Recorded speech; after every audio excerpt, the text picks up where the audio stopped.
is a presentation of the Belly Up Sports Media Network. What is going on, you guys? I'm your host, Stacey Cole Morgan, and you are listening to the Morgan Man Sports Podcast here on Spotify, Google Podcasts, Good Pod HQ, or wherever you find your preferred podcast.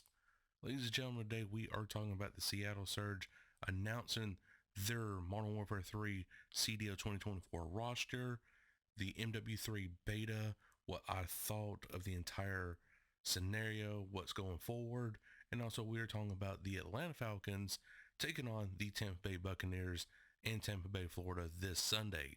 So without any further delay, let's go and get straight into today's action.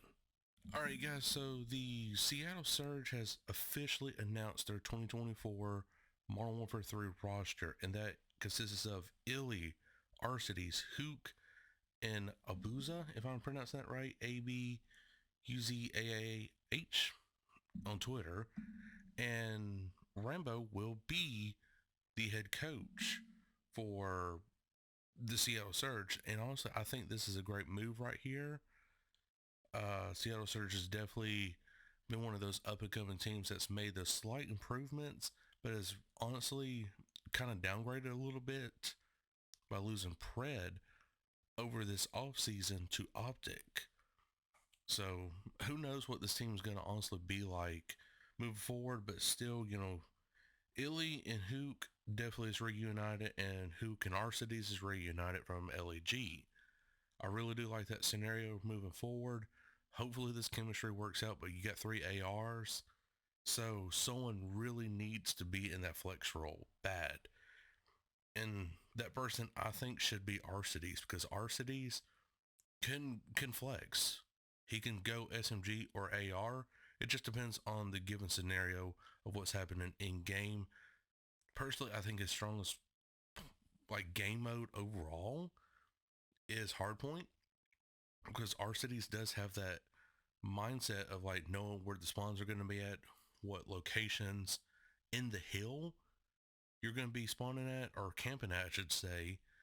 And he just has that veteran IQ, and I believe give him that flex role and he will dominate in hardpoint, especially in this MW3 season. Speaking of MW3 right here, ladies and gentlemen, we are talking about the beta. So the beta is officially over. It's been over since this past Monday here, and I really enjoyed it. I really did. The pros definitely enjoyed it, like Scump, Abizi, Simp, Shotzi, all of them.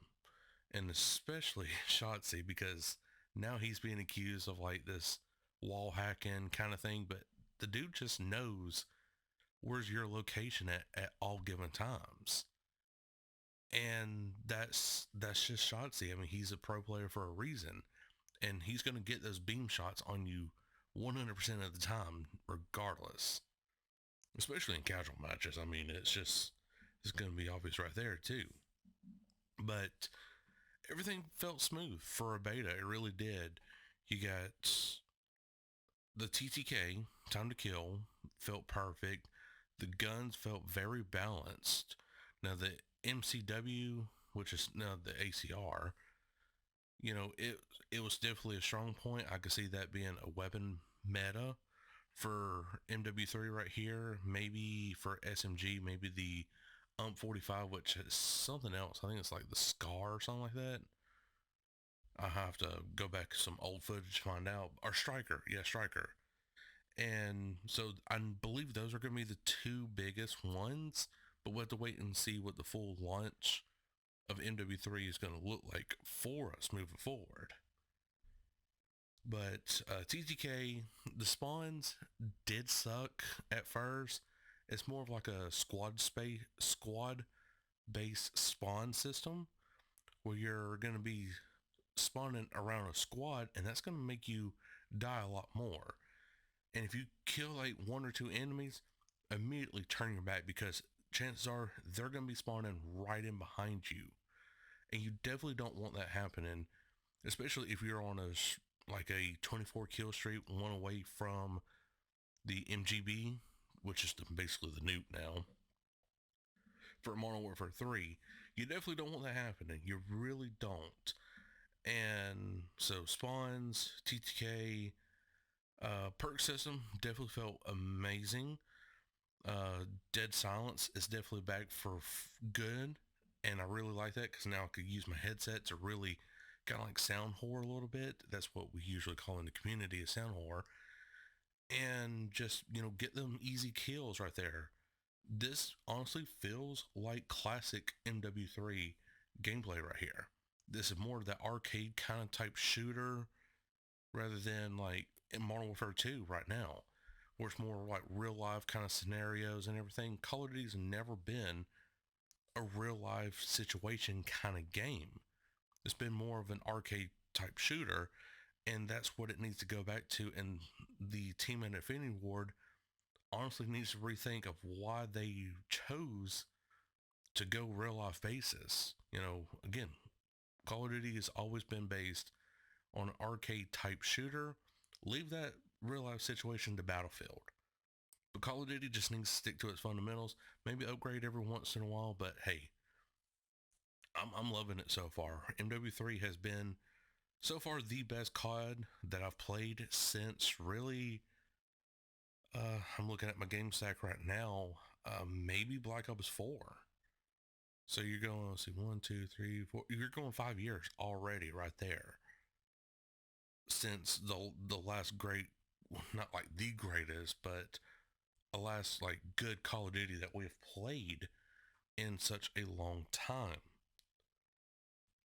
So guys, what do you think of the MW3 beta and the full launch that will be coming on November 10th right here? Me personally, again, I'm absolutely loving it. Cannot wait for it. And we actually will get the full campaign the week before. So it should be that Monday, October 30th, right there is when we should be getting it. So 4 weeks from launch. So now moving on over, ladies and gentlemen, to the Falcons taking on the Tampa Bay Buccaneers. Guys, the Falcons honestly are going into Tampa right now in a must-win situation. We're 3-3 right now on the season. The Bucs are 3-2.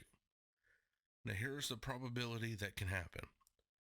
We lose, we got to change the quarterback situation. Yes, I hate to say that because I am a Desmond Ridder fan myself, but you got to make that change. You got to make that change if you want to be number one in your division, get that home field advantage in the playoffs. So you got to capitalize on it big time. And we're already 2 months into the season. 2 months into the season, and we're 3-3. And now if we win with Desmond Ridder, that's great. He can build up from this momentum right here, hopefully. And we're first place in the division at sitting at 4-3, while the Bucs are sitting at 3-3. And hopefully the Saints will lose tonight of this recording to, I believe it's the Raiders, if I'm not mistaken. So some game odds right here. The Falcons are not favored to win against Tampa by a -2.5, who is sitting at a 75% public bet. So Tampa is the current favorite. The money line is going to Tampa as well at a -140 at a 70% public bet. And people are taking the over on the point spread. It's currently sitting at 37. And Vegas is telling you to take that at 88% public bets. For team stats overall, I don't go over individual stats. That's just not my thing. I just prefer going over team stats because you can kind of get a better understanding of what's going on in certain situations. So for league rankings, for this matchup, the Falcons offense versus the Tampa defense. Overall defense for Tampa is sitting at 14th, and Falcons overall offense is sitting at 16th. Passing has drastically improved actually to a 16th overall, while the passing defense for Tampa is 24th. So we might have a chance in those secondary matchups if Desmond Ridder can throw that ball right and can hold up just a little bit longer than what he's normal to. For rushing, we're 10th in the league, while the Tampa Bay rushing defense is 7th. So we are going to have a very hard time rushing against this defense. We got to create those holes on the offensive line and get Bijan Robertson down the field or get Tyler Algier down the field. The Falcons defense versus the Tampa offense. Overall, we are a 4th best defense. This is very good right here. This defense is going to hold up in a lot of games. So 4th overall defense compared to Tampa's 25th overall offense. We are 2nd in the league in against the pass. That's very great. We could potentially, I should say, get 20th best ranked offense in Tampa to throw some interceptions, aka Baker Mayfield. Rushing, we are 11th against the run, while the Tampa offense is 29th for running the ball. So these stats right here, guys, I know that whenever you go into each and every single different game, it's different. You've got to coach differently for certain teams and certain this. But looking at these stats right here, this defense ought to have some sacks and some interceptions this Sunday. That's my big expectation for the Falcons this Sunday, is to have some big time sacks and some big time interceptions to keep us in the game, or hell, even potentially win the game. For offense, now going up against this Buc defense, it is a little scary, but since we are a 16th best passing offense now, kind of in the middle of the pack, and the Bucs defense is sort of towards the end of the pack on against the pass, Desmond Ridder should have no problem getting some big time yardage, maybe 10, 20 yards throwing to Kyle Pitts, Drake London, Mac Hollins, Scotty Miller, all them. So that's what we're looking for, is those big time throws, interceptions, and sacks. Those are going to be the 3 key things this Sunday, I believe, for the Falcons to take first place in the NFC South and win over the Tampa Bay Buccaneers and improve to 2-0 in our division. So anyways, guys, I sure hope you did enjoy, and if you did, make sure to like button wherever you are listening from: iHeartRadio, Spotify, Google Podcasts, GoodPod HQ.